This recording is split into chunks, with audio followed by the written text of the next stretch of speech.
Sir Chandrababu Naidu గారు tourism గురించి ఎక్కువ శ్రద్ధ పెడతాము అని చెప్తున్నారు. అట్లాగే అమరావతి రాజధాని నిర్మాణం పనులు కూడా మొన్న రేపు నుంచి స్టార్ట్ అవుతున్నాయి. జనవరి 26 కార్యక్రమం కూడా ఇక్కడే చేస్తామని చెప్తా ఉన్నారు. అంటే ఈ రెండు అంశాల మీద దాంట్లో టూరిజంలో భాగంగానే నది మీద శ్రీశైలం వరకు ఏరోప్లేన్ దాన్ని ఒకటి లాంచ్ చేస్తున్నారు. అంటే ఎట్లా ఉంటుంది సీ ప్లే ఎట్లా ఉంటుంది అంటే ఆయన ఆలోచన ధోరణి, ఆయన ఆలోచన ధోరణే కాదండి, ఎవరు ఆలోచన ధోరణి అయినా అదే ఉండాలి. రాజకీయంగా పరిపాలనా విభాగంలో ఉండేవాళ్ళు ఎవరైనా అలాంటి ధోరణే ఉండాలి. ఎందుకంటే మనం అప్పు తీసుకురావడం, అప్పు ఇవ్వటం, జనానికి డబ్బులు విచ్చలవిడిగా ఫ్రీగా డబ్బులు ఇచ్చేయటం, ఇలాంటి కార్యక్రమాలు కాదండి చేయటం. ఎవరైతే ఒక లబ్ధిదారుడు ఉన్నాడో అతనికి ఒకసారి మాత్రమే లబ్ధి ఇవ్వాలి, లేదా 2 సార్లు ఇవ్వాలి. ఒక టైం సెట్ నండి, శాశ్వతమైన వనరులు క్రియేట్ చేయడం ద్వారా అతనికి మనం లాంగ్ టైం ఇది ఉంటుంది. ఒక ఊర్లో ఉంది సార్, అంటే టూరిజం గురించి మాట్లాడారు కాబట్టి చెప్తున్నా. ఇప్పుడు అమరావతి అనేది డెవలప్ అయింది. డెవలప్ అయిన తర్వాత మనం ఫారిన్ కంట్రీస్ నుంచో, ఇంకా చుట్టుపక్కల ఏరియాల నుంచో, తెలంగాణ నుంచో, మహారాష్ట్ర నుంచో ఎవరో ఒకళ్ళు వందలాది మంది భక్తులు లేకపోతే టూరిస్టులు వస్తూ ఉంటారు. వచ్చినప్పుడు వాళ్ళ రావటం ద్వారా అక్కడ ఉపాధి అవకాశాలు మెరుగుపడి ఒక సిస్టమ్ ఇంప్లిమెంట్ అయింది.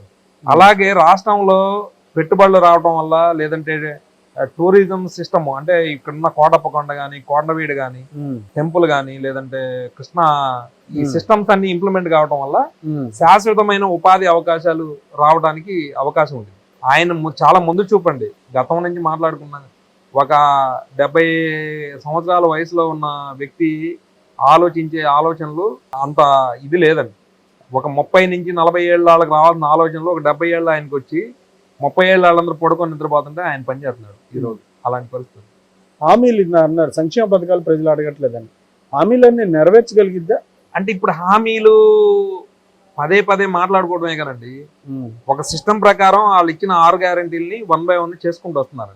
ఇప్పుడు హామీలు ఇవ్వలేదు అని ఎవరు బాధపడతలేదు. మనం బాగున్నాం, మన పిల్లలకి ఉద్యోగాలు వస్తాయి, మన ఆస్తులు పెరుగుతాయి, మనం డెవలప్ అవుతాం, మనకి ఉద్యోగ ఉపాధి అవకాశాల ద్వారా ఇన్కమ్ వచ్చింది, మనం శాశ్వతంగా ధనవంతులుగా మారాలని కోరుకుంటున్నారు తప్ప గత 5 సంవత్సరాల పరిపాలన చూసిన తర్వాత ఎవ్వరు ఉచిత పథకాలు కావాలని కోరుకుంటారు. ఏదో కొంతమంది ఉంటారండి, 100% ఉంటారు కానీ ఒక 20-30% ఉంటారు, లేకుండా అయితే ఉండరు. వాళ్ళందరికి కూడా రాబోయే రోజులు ఇంకా మార్పు వచ్చింది. అసలు ఆ ఉచిత పథకాలు అనేది ఎవరికి ఇవ్వాలండి? 100% ఎవరైతే బిలో పవర్టీ లైన్ ఎవరైతే ఉన్నారో వాళ్ళకు కూడా ఒక సెర్టైన్ టైం వరకే ఇవ్వాలండి. గవర్నమెంట్ ఒక పాలసీని తీసుకురావాలి. దాంట్లో కూడా ఒక 5 ఏళ్ళు ఒక పంచవర్ష ప్రణాళిక పెట్టుకొని ఒక 5 సంవత్సరాల టైంలో ఒక 5 సంవత్సరాలు ఒక మనిషికి ఒక పథకం ఇంప్లిమెంట్ చేసిన తర్వాత 6వ సంవత్సరం నుంచి ఆపేయాలి. అలాంటి సిస్టమ్ తీసుకొచ్చి చేస్తేనే భారతదేశం కానీ, ఆంధ్రప్రదేశ్ కానీ, లేదంటే ఇంకొక రాష్ట్రం కానీ బాగుపడే అవకాశాలు ఉన్నాయి. తీసుకునేవాడు తింటానే ఉన్నాడు, వేస్ట్ అయిపోతానే ఉంది, దుర్వినియోగం అవుతుందండి నిధులు. కానీ దాన్ని సరైన దాంట్లో పెట్టడానికి కావాల్సిన ఇది కూడా క్రియేట్ చేయాల్సిన అవసరం గవర్నమెంట్ మీద. అమరావతి రాజధాని నిర్మాణం 2.5 సంవత్సరాల్లో మొదటి దశ అంటున్నారు. కొంతవరకు ఇంప్లిమెంట్ అవుతుందా? జంగిల్ క్లియరెన్స్ కూడా పెద్ద ఎత్తున చేశారు కదా. అంటే అమరావతి రాజధాని పోయినసారి లాగా ఉండదండి. పోయినసారి అలా చేసినందుకే జనం ఒక రకమైన నరకాన్ని చూశారు. అమరావతిలో ఉన్న వాళ్ళు కానీ, చుట్టుపక్కల విలేజెస్ కానీ, లేదంటే రాష్ట్రంలో ఉండే మిగతా జిల్లాల్లో కానీ, అమరావతి అనేదాన్ని యుద్ధ ప్రాతిపదికన ఒక పాలసీగా పెట్టుకొని ముందు కంప్లీట్ చేయడానికి గవర్నమెంట్ పనిచేస్తుంది. దానికి తగ్గ సహకారం కూడా సెంట్రల్ గవర్నమెంట్ నుంచి ఉంది. మొదటి పనిగా దాన్ని క్లోజ్ చేస్తారని అనుకుంటున్నాను. మొదటి పనిగా దాన్నే క్లోజ్ చేస్తారు. అది అవసరం కూడా ఉందండి. దాని అవసరం కూడా చాలా ఉంది. మిగతా పనులు ఈ పథకాలు ఇవ్వకపోయినా 5వ సంవత్సరంలో ఇచ్చినా, లేదు ఇప్పుడు 100 రూపాయలు ఇస్తామని రేపు 500 రూపాయలు ఇచ్చి అట్లయినా జనాన్ని సాటిస్ఫై చేయొచ్చు. కానీ ఈ అమరావతి అనే దాన్ని, ఈ నిర్మాణాలు కానీ, లేదంటే ఇన్ఫ్రాస్ట్రక్చర్ డెవలప్మెంట్ కానీ, ఈ కంపెనీలను తీసుకురావటం కానీ, ఇది శాశ్వత ప్రాతిపదికన ముందుగా ఇక్కడ మొత్తం దాన్ని కదిలించాది కాకుండా ఒక సెటప్ తీసుకురాకపోతే భవిష్యత్తులో ఇంకా ప్రమాదం జరిగే అవకాశం ఉందండి. ఇప్పుడే స్టేట్లో చాలా వెనుకబడిన జిల్లాలు ఉన్నాయి, వాటికి సంబంధించిన ఇబ్బందులు కూడా ఉన్నాయి. ప్రాజెక్టులకు సంబంధించో, లేదంటే వాతావరణ కాలుష్యం ఇట్లా ఉన్నాయి. ఒక ప్రకాశం జిల్లా తీసుకుంటే నీటి ప్రాజెక్టు వెలుగొండ ప్రాజెక్టు గురించి ఎప్పటి నుంచో మాట్లాడుతూ ఉంటారు. ప్రకాశం పక్కన ఉన్న 2 జిల్లాలు, గుంటూరులో కొంతలాగా. అంటే అది ఏమైనా కంప్లీట్ చేస్తారా వీళ్ళు? ప్రాజెక్ట్ ఉన్నది ఏంటి వీళ్ళ ఒపీనియన్ గవర్నమెంట్ది?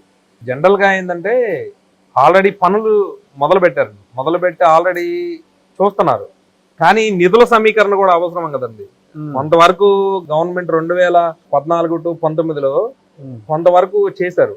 నెక్స్ట్ గవర్నమెంట్ ఏమన్నా ఇంప్లిమెంట్ అయి ఉంటే ఇప్పుడు కొంత మెరుగైన ఫలితాలు వచ్చే అవకాశం ఉంటుంది. జనం తీసుకున్న ఒక రాంగ్ డెసిషన్ వల్ల ఈ రోజు మళ్ళీ ఇంకొక 5 సంవత్సరాలు వెనక్కి వెళ్ళే పరిస్థితి. ఒక ప్రకాశం జిల్లా అనే కాదండి, ఇప్పుడు మన నాగార్జున సాగర్ కింద ఉన్న మాచర్ల కూడా సాగర్ ఒడ్డునుంటది, పాపం తాగడానికి నీళ్లు ఉండవు. తర్వాత చాలా ఒక ప్రకాశం కాదు, ఒక నెల్లూరు ఇట్లా చూసుకుంటే కడప జిల్లాలో కూడా అతివృష్టి అనావృష్టి చాలా రకాల ఇబ్బందులు ఉన్నాయండి. ఒక ప్రాజెక్ట్ అన్నమయ్య కడపలో వెళ్ళి వాటర్ కూడా ఎప్పుడానికి వెళ్ళి చేశారు కదా జగన్మోహన్ రెడ్డి. అవును, అది తర్వాత రోజు తీసేశారు. ఇవన్నీ కూడా కొంచెం టైం తీసుకొని చేసుకొని రావాల్సిన అవసరం అయితే ఉంది.